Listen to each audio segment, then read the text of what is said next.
हरे कृष्णा हरे कृष्णा।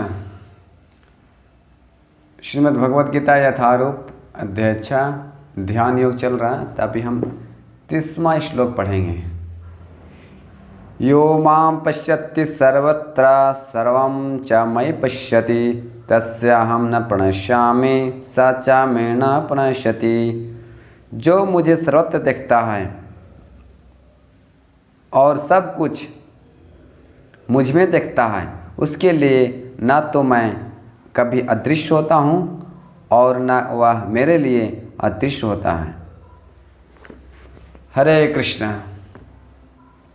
तो यहाँ पे बताया जा रहा है कि भगवान बोल रहे हैं कि सर्वत्र मुझे देखता है और मुझ में सब कुछ देखता है, और सारे जीवों में पिछले देखे थे कि सब कुछ उसमें देखता है। तो फिर एक और तो सेकंड लाइन जो है, ना में प्रणश्यति सच्चा में न प्रणश्यति। भगवान यहाँ पे वचन दे रहे हैं कि यानी एक भक्त का लक्षण हो जाता है।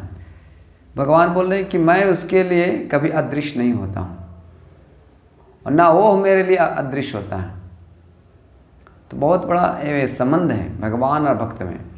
भगवान जो है अपने भक्तों को कभी भूलते नहीं हैं और भक्त जो है अपने भगवान को कभी भूलते नहीं हैं। एक बार की छोटी सी कथा है, ध्यान से सुनिएगा। श्रील प्रभुपाद जी गुरु महाराज यानी श्रील भक्ति सिद्धांत सरस्वती ठाकुर प्रभुपाद, उनके एक शिष्य थे। तो सेवा करते थे, तो एक सेंटर की स्थापना करना था, तो एक मठ बनाना था, तो एक मंदिर बनाना था। तो उसमें शुरुआत से लेकर पूरे मतलब बनने तक सारे जितने प्रोसेस होते हैं मंदिर बनाने के लिए, ज़मीन लेना, उनको खरीदना, उनको सारे सरकारी जो काम काज होते हैं उसको करना, ईंट लगाना, ईंट का बालू, रेत, सीमेंट, छड़, ये सब सारी जितने सामग्री मंदिर बनने में कितना परेशानियाँ होना पड़ता है, कितना कठिन मेहनत करना पड़ता है और सेवा करना पड़ता है। ये प्रेममय सेवा है, भगवान की सेवा, ये भी आनंदमय है। तो इस प्रकार से एक भक्त है अपने गुरु के आदेशानुसार, भगवान के प्रेम के अनुसार, प्रेमवश वो सेवा करता है। तो इस प्रकार से इतना ऑब्जर्व रहता है कि इतना करते करते वो फिर अपने गुरु महाराज को मतलब पूरा फिनिश होते होते वो मंदिर तैयार होते होते मंदिर का स्टॉल मतलब स्थापित करना, फिर सारे करते हुए तो किसी कारण से वश वो भक्त हैं, वो मंदिर छोड़कर चला गया।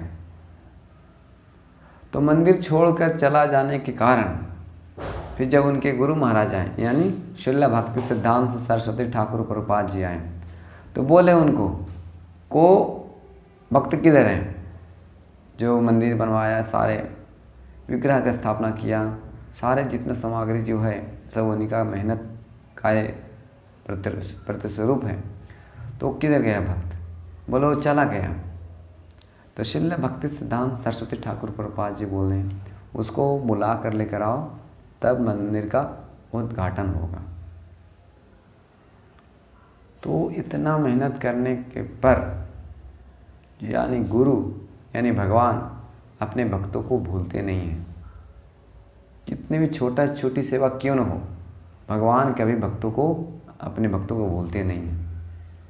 ऐसे तो सारे जीवात्माओं को भगवान पालन कर ही रहे हैं, लेकिन स्पेशली ये भजन तू माँ भक्तिया, जो भजन करते हैं स्पेशली भगवान कृष्ण की, उनको भगवान कभी भूलते नहीं हैं। तो श्रील भक्ति सिद्धांत सरस्वती ठाकुर प्रभुपाद जी बोलते थे, आप भगवान का देखने की कोशिश मत करो, आप ऐसा कुछ कार्य करो जो भगवान आपको देखें, आपको नाम दे, आपको मान्यता दे किस भक्त ने इतना किया।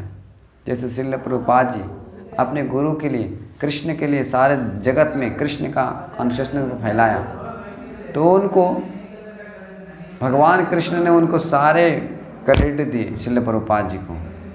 तो इस प्रकार से जो भक्त होते हैं सर्वत्र देखते हैं भगवान को, और भगवान भक्तों को भूलते नहीं हैं। यहाँ बता रहा है कि सर्वत्र देखता है कि यो माम पश्यति सर्वत्र, तो सारे जगत में वो सर्वत्र दिखता है भगवान को। ऐसा नहीं सोचना चाहिए कि शरीर के अलग अलग पार्ट देखते हैं। ये शरीर भी है, ये भगवान की शक्ति के कारण है, ये अपरा प्रकृति है, तो वो सारे कृष्ण से ही रिलेटेड देखता है हर वस्तु। तो ये भगवान की दृष्टि, भगवान के भक्तों की दृष्टि होती है कि हर वस्तु भगवान की शक्ति के रूप में भगवान के स्मरण कभी भूलता ही नहीं है। उसी प्रकार से योगी की बात चल रहा, तो योगी अपने अंतर में भगवान का ध्यान करते हुए एक क्षण के लिए भी भूलना नहीं चाहता। तो इस प्रकार भगवान भक्तों को नहीं भूलते हैं और भक्त भगवान को नहीं भूलते हैं, ये निष्कर्ष है यहाँ पे। इस प्रकार से जब हम भगवान की भक्ति करते हैं तो आनंदमय जीवन हमारा बीतते रहता है। आप इस जगत में रहो या भगवान के धाम में रहो, कोई फर्क नहीं पड़ता, क्योंकि भगवान की भक्ति और भगवान धाम में अंतर नहीं है। हरे कृष्ण।